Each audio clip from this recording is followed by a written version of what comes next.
Selamat malam kawan Loka. Selamat bergabung kembali dalam acara Loka Connect. Malam ini kita akan berbincang-bincang dengan Bapak Kikin Sugiyarno selaku dari founder dari PT Kanopi Insan Sejahtera, yang mana adalah pionir bisnis bidang perawat home care dan caregiver. Tanpa membuang-buang waktu lagi, mari kita langsung melanjutkan diskusi dengan Bapak Kikin Sugiyarno. Kikin, Ya. terima kasih sudah menyempatkan diri untuk bergabung dan berdiskusi dengan kita. Kalau saya lihat dari latar belakang Kikin ya, Anda kan memiliki latar belakang profesional di bidang perbankan. Ya. Kemudian juga berkecimpung di dalam bidang direct sales juga gitu ya. Kenapa bisa akhirnya memutuskan untuk berbisnis di bidang perawat home care dan caregiver? Oke. Ya, memang bidang ini jauh dari background saya. Sebenarnya saya lulusan dari IPB, sarjana pertanian, terus kerjanya juga di banking. Ya, bisa nyasar ke sini sebenarnya ya blessing in disguise. Jadi asal muasalnya tuh orang tua saya sakit. Ya, almarhum ayah dan ibu sakit, dan keluar masuk rumah sakit itu seperti orang nonton bioskop aja. Di keluar rumah sakit, sebulan 2 bulan lagi masuk lagi ke rumah sakit. Dan selama orang tua saya waktu di rumah sakit, kami keluarga 8 anak ya bergantian jaga orang tua di rumah sakit. Ya, sampai suatu saat orang tua saya bilang begini, udahlah jangan capek-capek lagi ngerawat di rumah sakit. Ya, jadi sampai puncaknya itu orang tua saya cabut-cabut infus, ya minta pulang karena dia merasa ngerepotin anaknya. Dan kami sebagai anak, ya kita serba susah, serba salah juga mesti seperti apa. Dan pada waktu itu ada perawat di rumah sakit yang melihat kita seperti itu, menyarankan kalian pakai perawat home care aja gitu. Dan kita baru sadar, oh memangnya ada jasa seperti itu. Ada. Dan sejak itu kita meng-hire perawat, kita sebutnya caregiver, menjaga orang tua saya. Dan sejak itu orang tua saya udah mau terus treatment di rumah sakit, merasa tidak mengganggu anaknya lagi.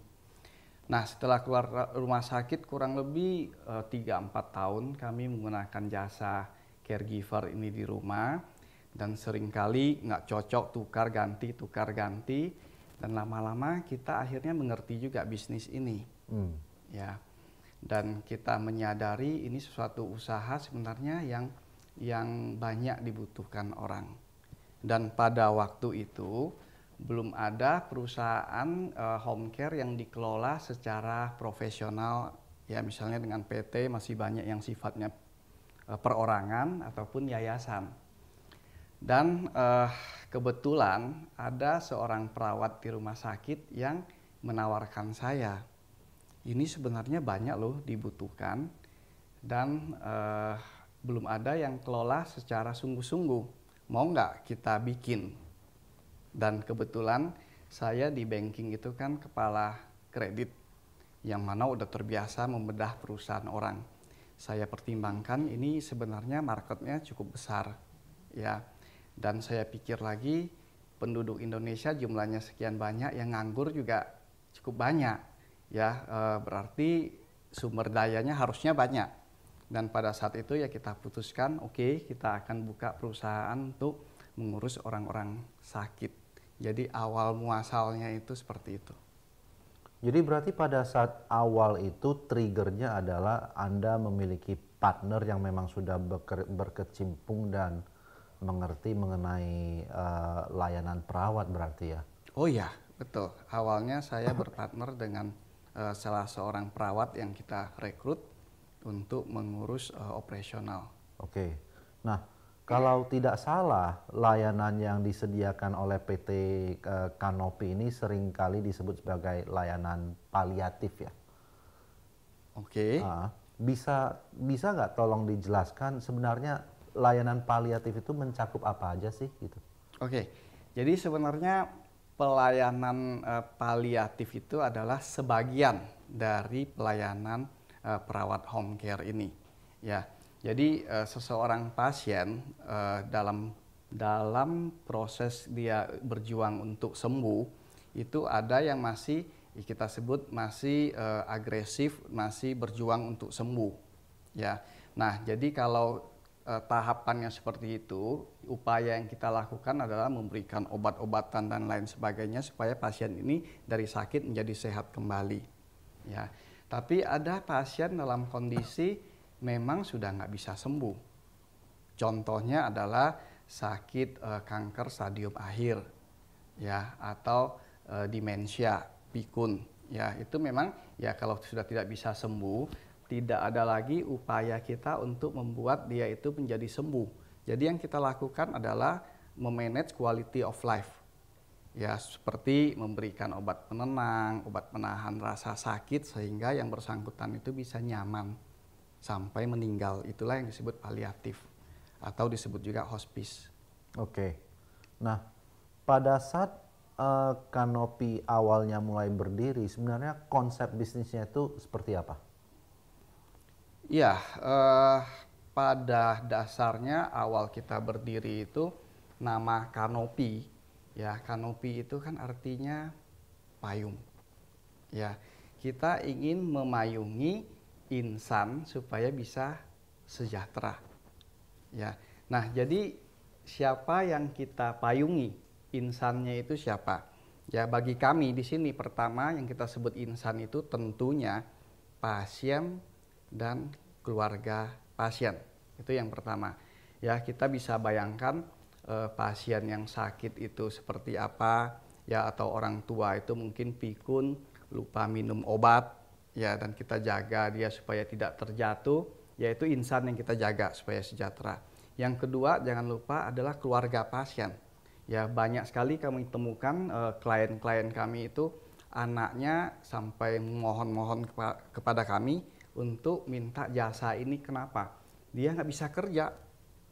Ya, saya udah cuti terlalu lama di rumah, nggak ada yang rawat orang tua saya. Itu banyak sekali kita ketemukan di lapangan kata-kata seperti itu. Nah, itu kita memayungi insan itu. Dan pihak kedua yang kami payungi sebenarnya para caregiver dan para perawat.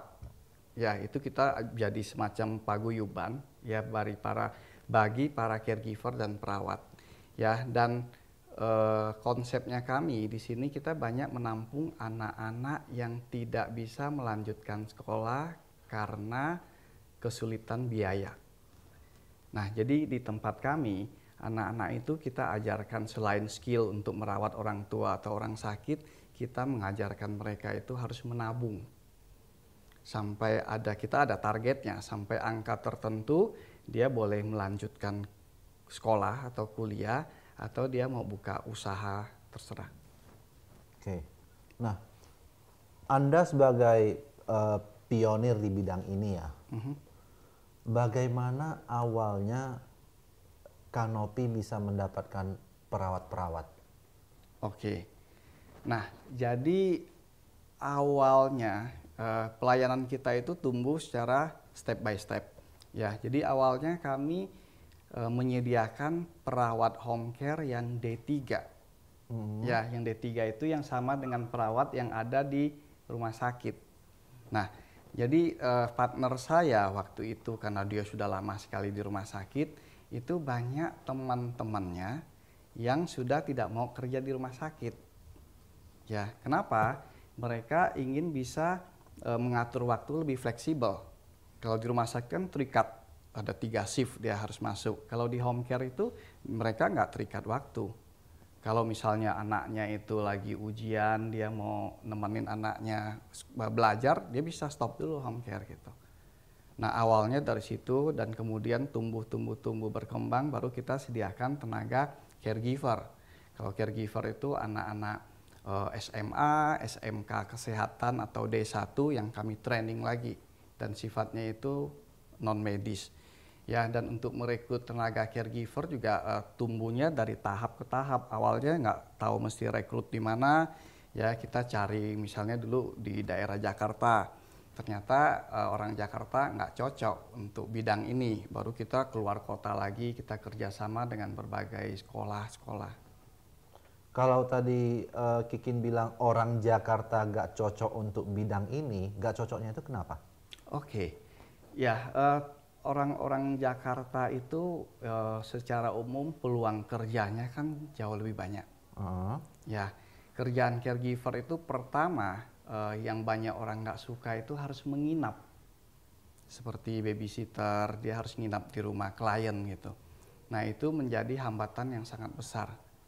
Kalau di Jakarta kita amati ya lulusan-lulusan SMA itu lebih suka kerja di mall atau di pabrik yang nanti sorenya dia bisa pulang lagi ke rumah. Oke, jadi nggak cocoknya itu karena harus nginap di rumah klien gitu ya? Ya, salah Oke, satunya salah yang paling satunya. berat ya. Yang Oke. lainnya memang jenis pekerjaannya itu juga. Oke. Ya. Jadi sebenarnya dari sekian banyak layanan yang ditawarkan oleh PT Kanopi, secara satu persatu deskripsinya apa aja sih jenis-jenis layanannya? Oke. Produk kita sebenarnya ya produk penyediaan jasa tenaga kerja sebenarnya. Ya. Jadi lini produknya itu juga terus bertambah karena ada permintaan dari klien-klien kita yang sudah puas dengan pelayanan kita. Jadi awalnya kami menyediakan tenaga perawat D3. Jadi untuk kita sebutnya high care, orang keluar dari rumah sakit kemudian dirawat di rumah masih menggunakan infus ya dan peralatan medis yang lain sampai yang level ICU dengan ventilator. Setelah dirawat sekian lama, pasiennya kan menuju sembuh, katakanlah. Menuju sembuh sehingga peralatannya udah boleh dilepas, ya. Tapi masih perlu didampingi. Nah, artinya mereka udah nggak butuh skill yang tinggi, harga yang mahal. Oke. Ya, jadi cukup menggunakan jasa caregiver. Nah, mereka minta, Kanopi, bisa nggak sediain tenaga yang non medis yang harganya lebih murah? Dari permintaan itu, kita sediakan jasa caregiver ini. Ya, setelah sekian lama, akhirnya ya banyak klien kita yang puas dengan apa yang kita lakukan.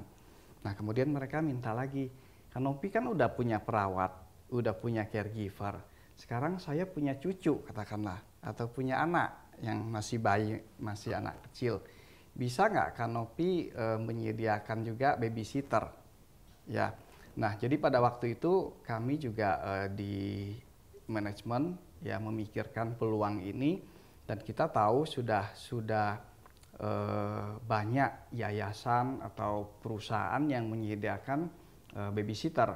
Maka kami pikir kita mau menyediakan yang berbeda. Ya, waktu itu di acara TV masih ada yang namanya Neni 911 gitu ya.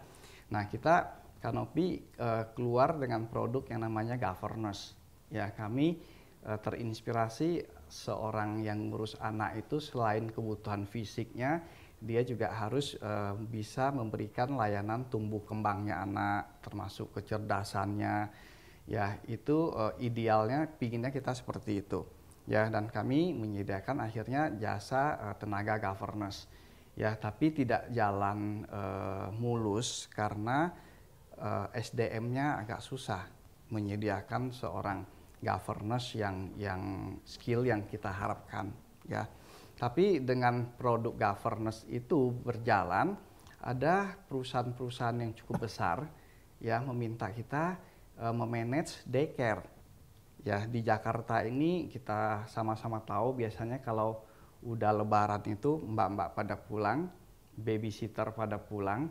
Nah, itu ibu dan bapaknya itu kan kebingungan di rumah siapa yang jaga anaknya sementara mereka harus kerja gitu. Maka perusahaan pada saat masa lebaran itu menyediakan daycare yang seasonal. Di perusahaannya disediakan ruangan dan Kanopi memiliki tenaga governance dan kami yang memanage daycare di perusahaan itu dan sampai sekarang juga tumbuh ya jumlahnya perusahaannya bertambah.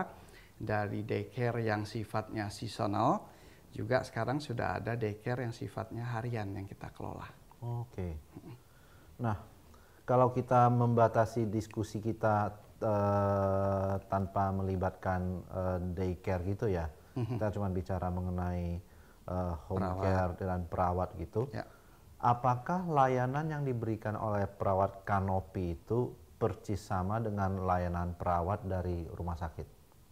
Kalau kita bicara perawatnya, skillnya sama, orangnya juga sama sebenarnya, ya. Tapi yang membedakan kalau home care itu sifatnya lebih holistik. Holistik itu menyeluruh, ya. Kalau punya pengalaman dirawat di rumah sakit itu kalau kita butuh perawatnya biasanya kita pencet bel, ya kemudian perawatnya datang, ya entah kita ada kebutuhan apa, ya obat atau infusnya lepas segala macam, perawatnya biasanya menangani hal tersebut dan kemudian keluar lagi dari ruangan. Ya, kalau home care itu berbeda. Satu perawat itu merawat satu pasien ya selama 24 jam baru ganti orang.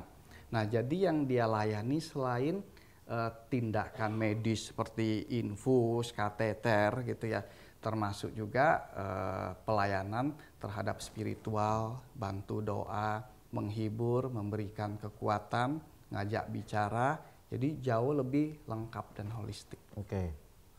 Nah, kalau yang namanya perawat kanopi itu memang memiliki latar belakang pendidikan formal keperawatan, Ya. berarti alasan mereka tidak langsung jadi perawat pada dasarnya adalah karena jam kerja yang lebih fleksibel di kanopi gitu ya? Oke, jadi sebenarnya pada umumnya ada 3 alasan utama. Ya, yang tadi pertama memang jamnya mereka itu lebih fleksibel karena mereka itu bukan karyawannya kanopi, mereka sifatnya adalah mitra. Okay. Jadi pada saat mereka itu lagi tidak mau bekerja, tidak mau ambil order, nggak apa-apa. Ya, yang kedua, yang tadi pelayanannya lebih lengkap. Jadi ada beberapa perawat yang merasa dia masuk ke bidang perawat ini, dia ingin melayani pasien atau klien yang lebih luas, nggak seperti di rumah sakit yang hanya sebentar hubungannya. Nah, yang ketiga, ujung-ujungnya juga karena income-nya jauh lebih besar yang mereka bisa dapatkan di home care. Ya, karena di perusahaan kita selain mereka dapat honor yang lebih tinggi, itu boleh loh mereka terima tips. Oke. Ya, dan tipsnya itu selain mereka dapat uang, ya kadang-kadang jalan-jalan ke luar negeri, bisa ke tanah suci, ya kan, selain juga dapat barang, ada juga yang disekolahin lagi ada, ya bahkan ada yang dikasih kendaraan seperti mobil dan ada yang juga dikasih rumah. Jadi benefitnya banyak sebagai home care gitu ya? Oh iya. Oke. Nah,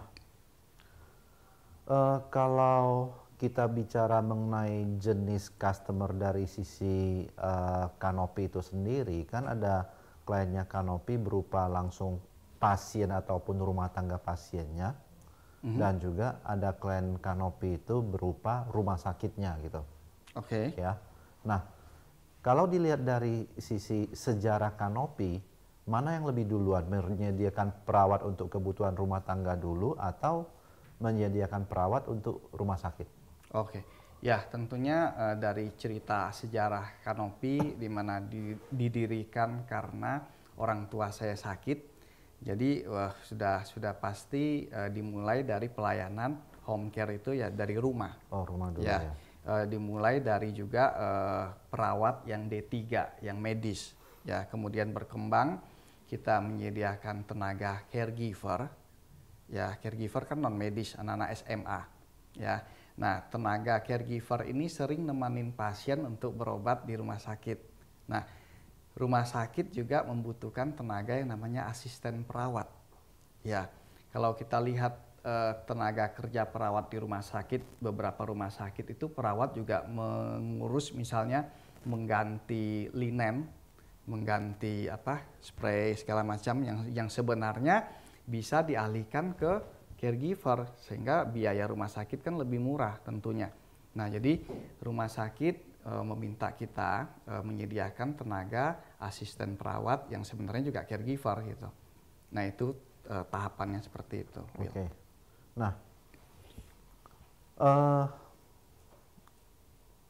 sesudah hampir 13 tahun bergelut di dalam bisnis ini ya, kira-kira kendala apa yang paling banyak dihadapin dalam proses untuk mencari talent-talent perawat itu?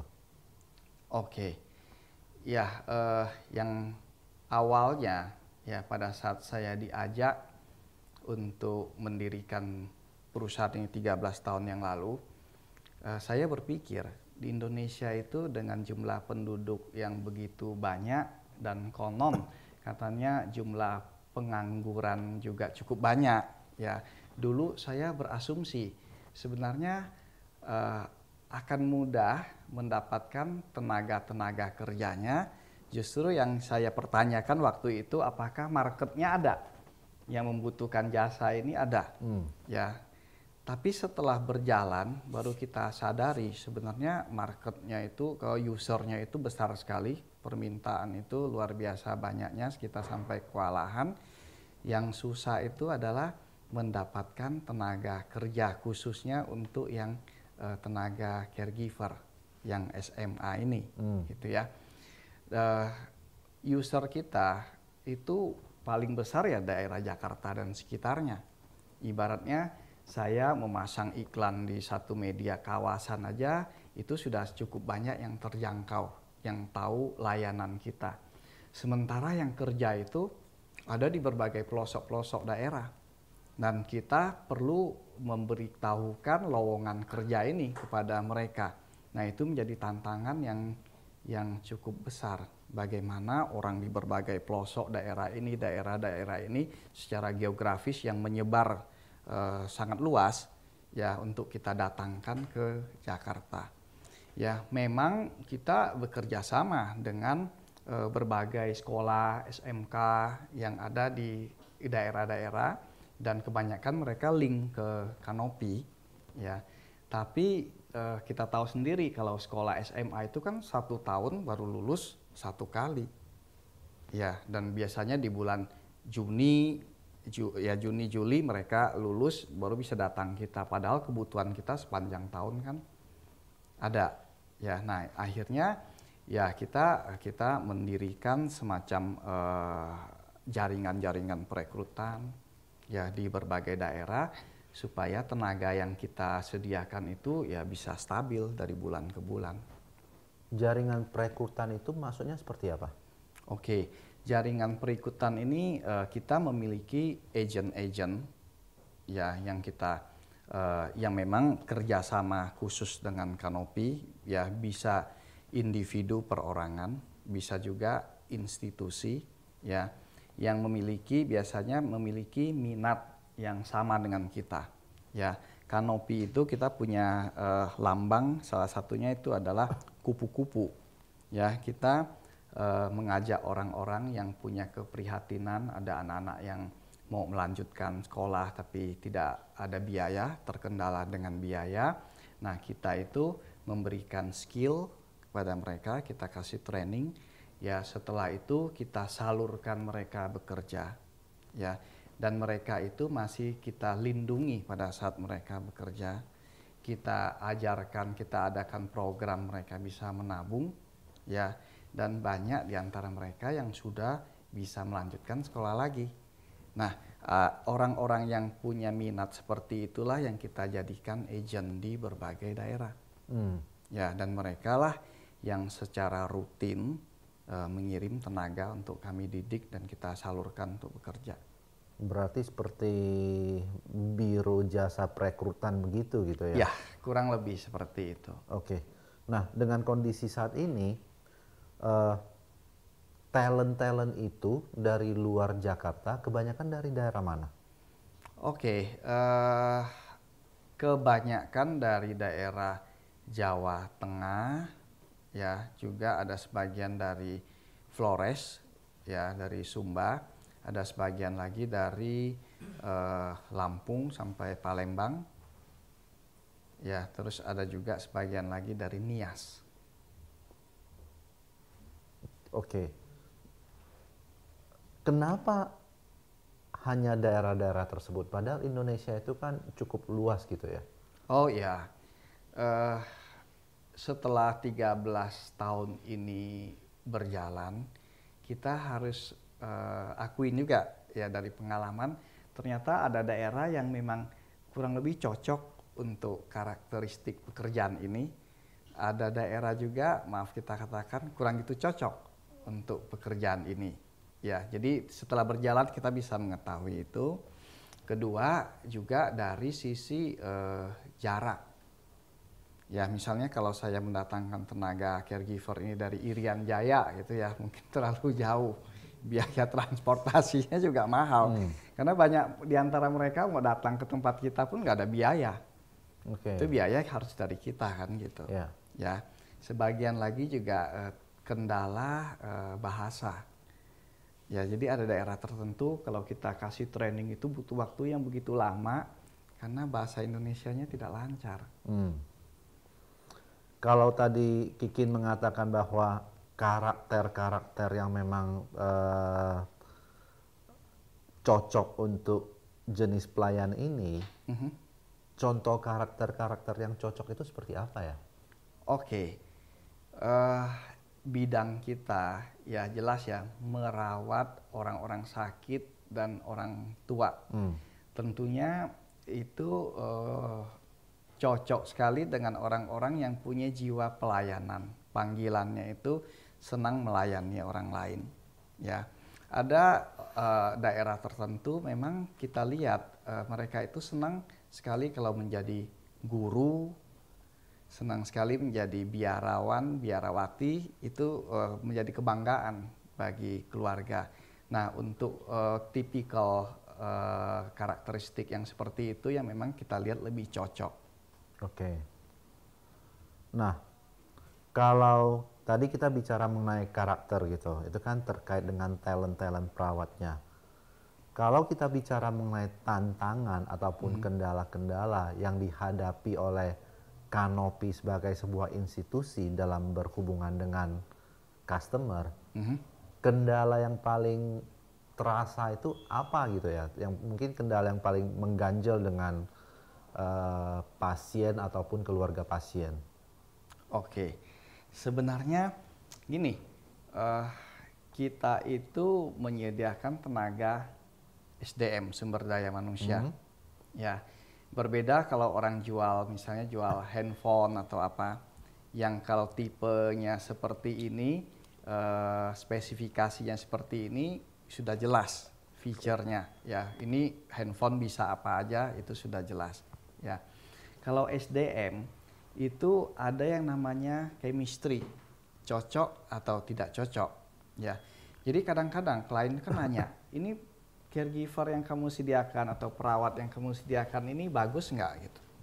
Ya, kita akan ngomong dia udah punya pengalaman sekian lama di tempatnya klien A dia bagus, di klien B juga bagus. Ya, pada saat di klien yang minta itu belum tentu bisa bagus. Karena SDM, ya bisa naik, bisa turun performance-nya. Atau juga dia tidak cocok dengan lingkungan rumah tersebut gitu. Kalau misalnya sampai muncul kondisi tidak cocok, kira-kira triggernya seperti apa yang dihadapi di lapangan? Oh ya, kalau tidak cocok itu kedua belah pihak ya. Kalau misalnya bagi klien atau pasiennya dia bisa nggak mau dirawat, ya atau dia marah-marah terus-menerus, ya.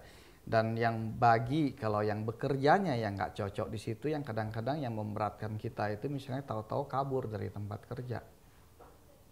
Ya, nah dalam situasi seperti itu, ya Kanopi terikat kontrak kita harus kasih pengganti. Ya kita nggak boleh membiarkan klien sendirian atau pasien sendirian di rumah. Nah hal itu yang tantangan tiap hari yang kadang-kadang ya cukup berat kita hadapi di kantor. Kalau kita bicara mengenai klien-klien institusi seperti rumah sakit, saat ini Kanopi udah bekerja sama dengan berapa banyak rumah sakit di Jakarta? Atau seluruh Indonesia? Enggak, ya kembali lagi sebenarnya bisnis kita itu bertumbuh itu sangat tergantung dengan ketersediaan tenaganya. Ya sebenarnya rumah sakit ya banyak juga yang mau ya karena keterbatasan tenaga yang bisa kita sediakan. Jadi kita nggak bisa ekspansi besar-besaran juga. Ya jadi saat ini ada 2 rumah sakit yang besar yang menggunakan jasa kita. Oke. Berarti belum ada rumah sakit di luar Jakarta yang bekerja sama dengan Kanopi saat ini ya? Tidak, ya karena sebenarnya bisnis kita itu user atau klien itu terkumpul di daerah Jakarta dan sekitarnya. Justru kalau di luar Jakarta yang kita lebih develop atau kita kembangkan itu justru penyedia tenaganya. Oke.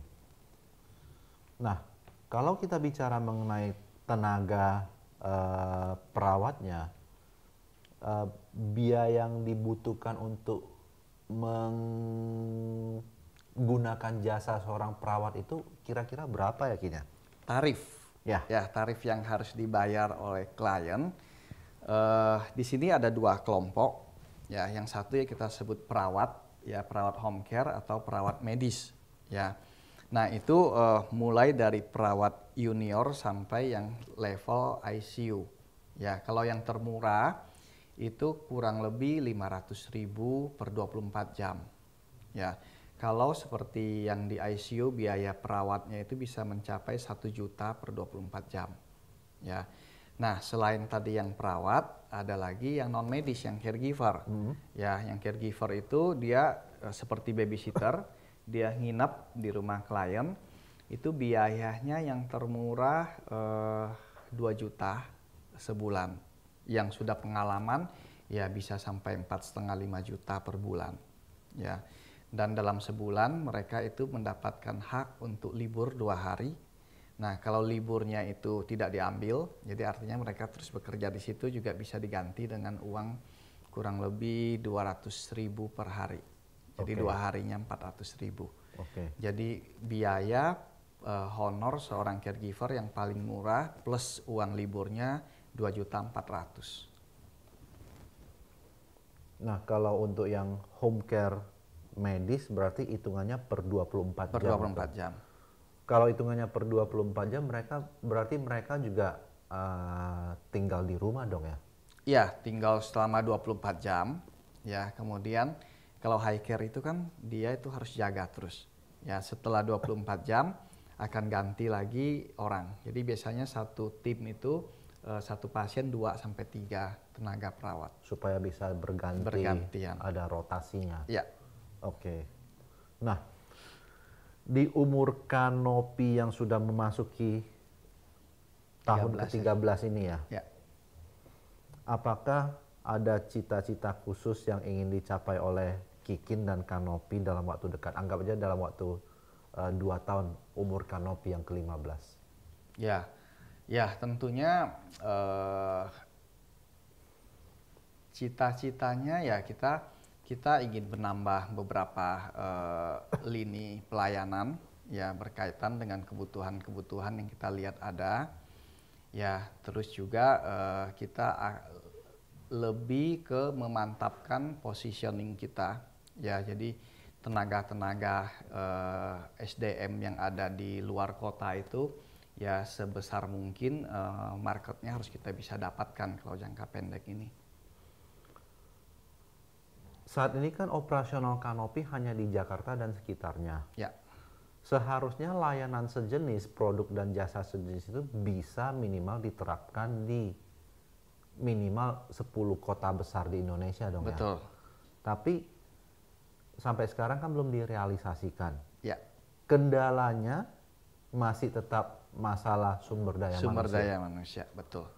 Sudah beberapa pihak dari luar kota yang approach kita untuk buka cabang kerjasama di berbagai kota besar di Indonesia.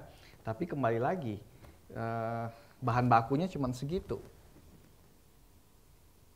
Jadi saat ini seandainya ada orang yang membutuhkan layanan-layanan seperti yang ditawarkan oleh Kanopi, tapi di Surabaya atau di Medan atau di Denpasar, cara mereka mendapatkan layanannya dari mana?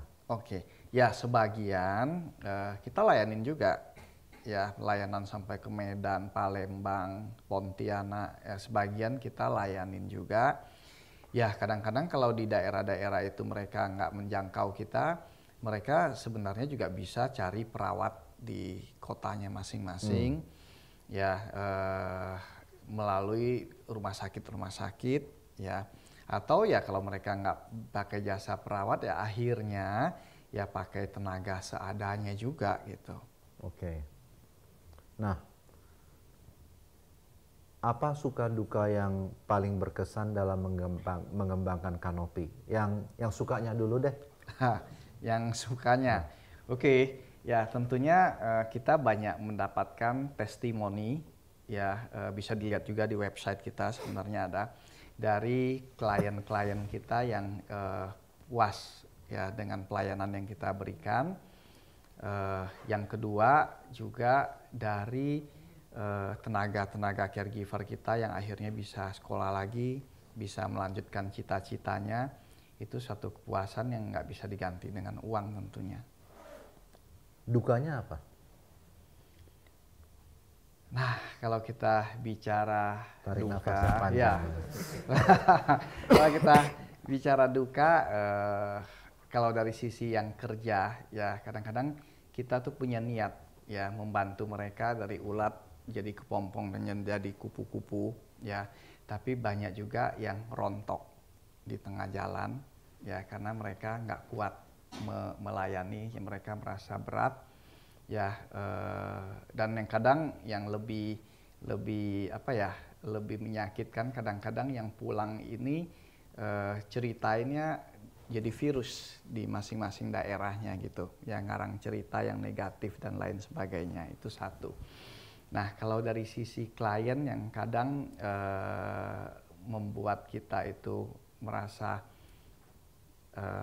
sakit atau gimana ya, itu misalnya kita udah layanin sekian lama, kita kadang dapat cerita dari orang kita, ya Pak, saya diminta terus kerja di sana tapi jangan lewat perusahaan lagi gitu, ya bypass aja langsung ke ya kan, potong kompas, ya itu nggak sedikit juga yang terjadi gitu ya, walaupun kita nggak konfrontasi dengan kliennya tapi kita tahu. Oke. Nah, sebagai seorang pengusaha yang udah cukup sukses dan berkecimpung cukup lama dalam bisnisnya, kira-kira pesan apa dari seorang Kikin Sugiyarno kepada teman-teman yang baru mau memulai jadi pengusaha atau berada di tahap awal sebagai pengusaha? Oke, ya balik lagi ke awal ya, dulu sebelum terjun ke dunia usaha kan saya juga karyawan. Ya, biasanya kalau kita itu sudah punya penghasilan atau karyawan, pada saat mau terjun usaha itu maju mundur, ya kayak dansa salsa aja, maju mundur maju, ya maju atau enggak gitu. Dan waktu itu saya diskusi, saya banyak mentor pada saat saya bekerja, ya dia pesan begini, kalau benar kamu ingin jadi pengusaha, makin cepat itu makin baik. Ya, kenapa saya tanya begitu? Kamu usianya masih muda, ya ibarat kalau pohon itu ditekuk-tekuk nggak patah, ya. Jadi kalau sampai kamu masih muda dan berusaha, katakanlah 1 atau 2 atau 3 kali gagal, itu justru menambah pengalaman kamu dan menambah kamu menjadi kuat. Jadi kalau mau mulai usaha, ya makin dini makin bagus, ya. Dan pada saat kalau kita sudah terjun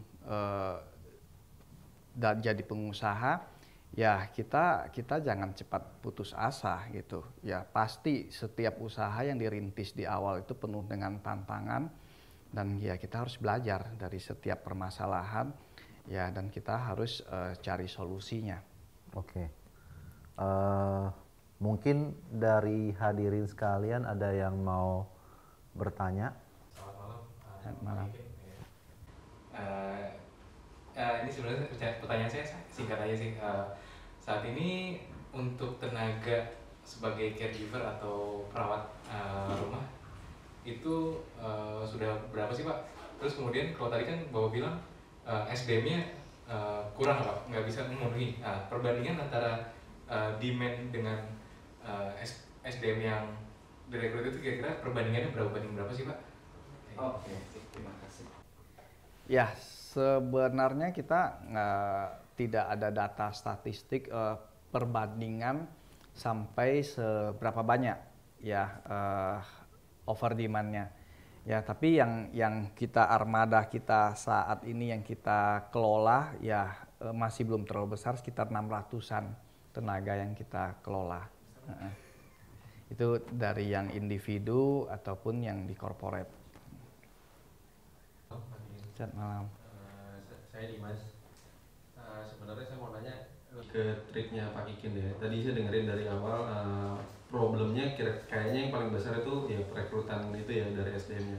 Sekarang ini dari SDM yang ada nih, yang udah ada yang expert ataupun yang caregiver itu, gini, untuk menangani kendala kekurangan tenaga itu selain kita merekrut lebih lagi kan juga mempertahankan yang udah ada nih Pak. Betul.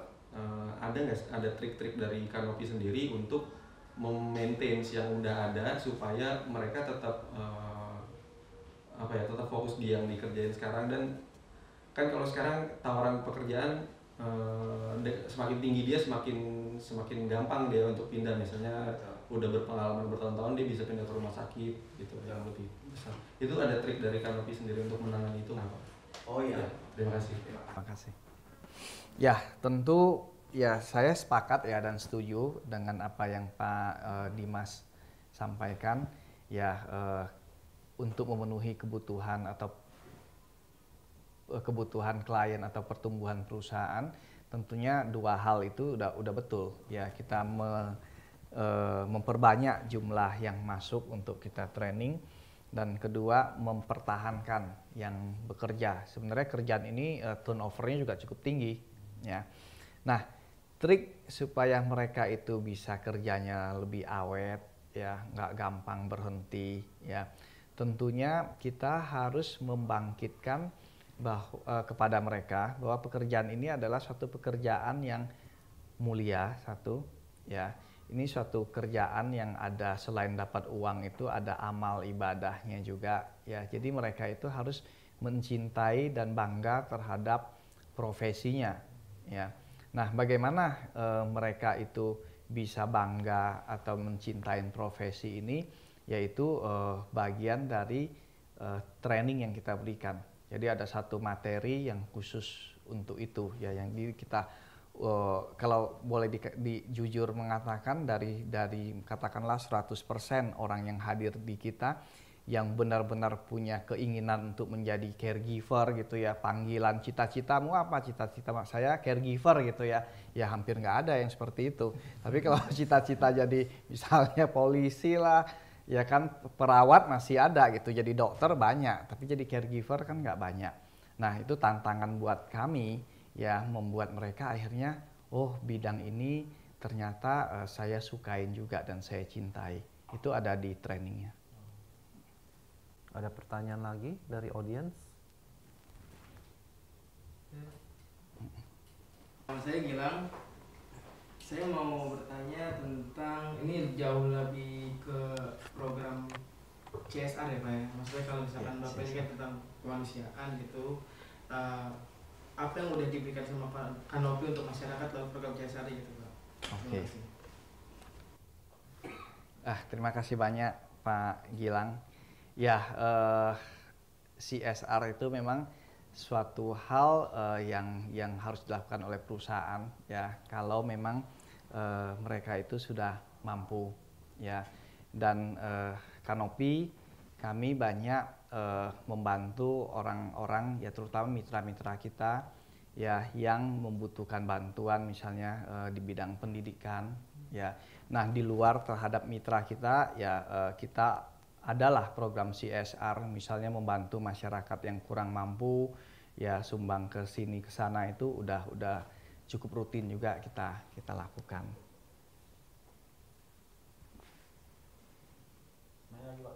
Ya, silakan Pak Henry. Saya pikirannya Pak, jadi terakhir Sebelum ya. memulai Pak ya, Ya. saya mau nanya aja Pak, modal awal berapa di usaha ini? Terus apakah pada saat Bapak butuh modal besar mengajukan ke bank, apakah bank open minded untuk bisnis ini? Karena kan menurut saya this is the new business object ya, karena mereka taunya rumah sakit, properti, tiba-tiba Bapak bilang bisnis saya caregiver. Apa itu? Apa sih, benda apa ini? Apakah Binatang. mereka minta mereka minta laporan keuangan atau kira-kira laporan penjualan lu gimana kan gitu, sedangkan ini sendiri adalah jasa. Nah terus bagaimana sih Pak mengelola dari awal itu, karena jujur pasti ketakutan terbesar kita seperti itu Pak pada saat mengajukan kredit. Seperti apa, apakah Bapak memang punya sertifikat setumpuk sehingga mudah ngajuin kredit? Monggo Pak. Oke. Terima kasih Pak Henry. Ya sebenarnya enaknya bisnis jasa, ya jasa SDM itu tidak terlalu membutuhkan modal yang besar di awal. Ya di awal ya waktu itu kami belum punya tempat gitu, jadi kita sewa tempat. Ya kemudian tenaga kerja di kantor juga kita mulai dengan sedikit. Yang penting ada yang marketing. Jadi kami mulai usaha ini di bawah 200 juta awalnya, ya itu 13 tahun yang lalu, ya. Dan dalam proses 6 bulan, ya itu masih bleeding, kita harus suntik terus, ya. Tapi setelah sampai 6 bulan itu perusahaan ini udah bisa jalan sendiri, ya cash flow-nya sudah positif, ya. Nah, setelah berjalan sebenarnya kita untuk mendapatkan modal tambahan ya tidak terlalu susah sebenarnya, karena saya sendiri kan orang bank gitu.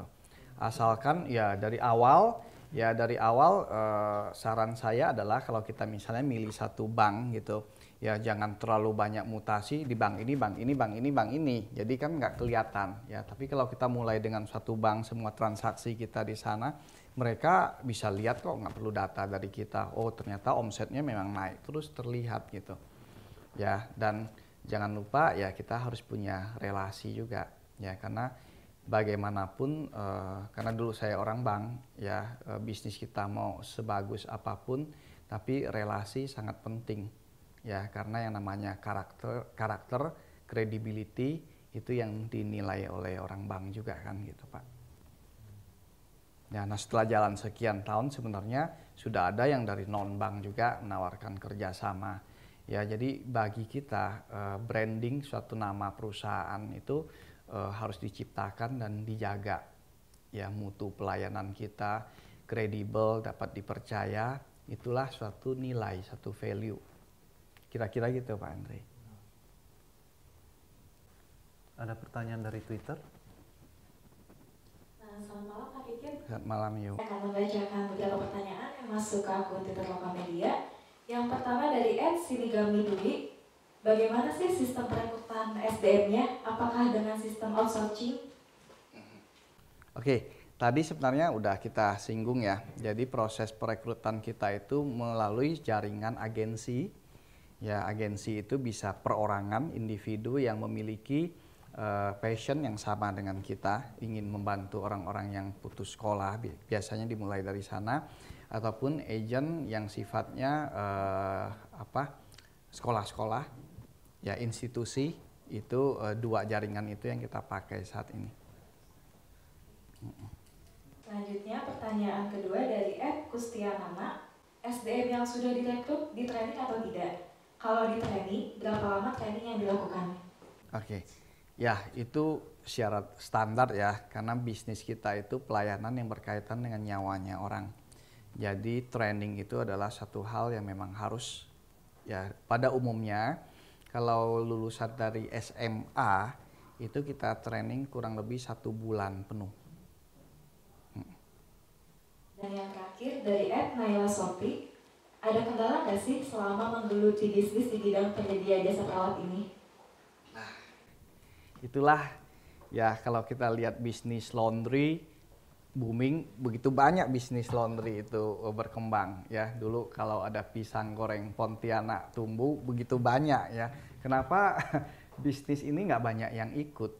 Ya karena pasti udah tahu jawabannya. Ya, mengelola bisnis SDM itu kendalanya luar biasa banyaknya. Ya, kalau kita bukan panggilan di bidang ini, ya pasti kita nggak akan bertahan lama. Oke. Kalau tidak ada pertanyaan lagi, mari kita beri tepuk tangan yang meriah pada Thank you for the time. Kita Thank you, bro. Thank you.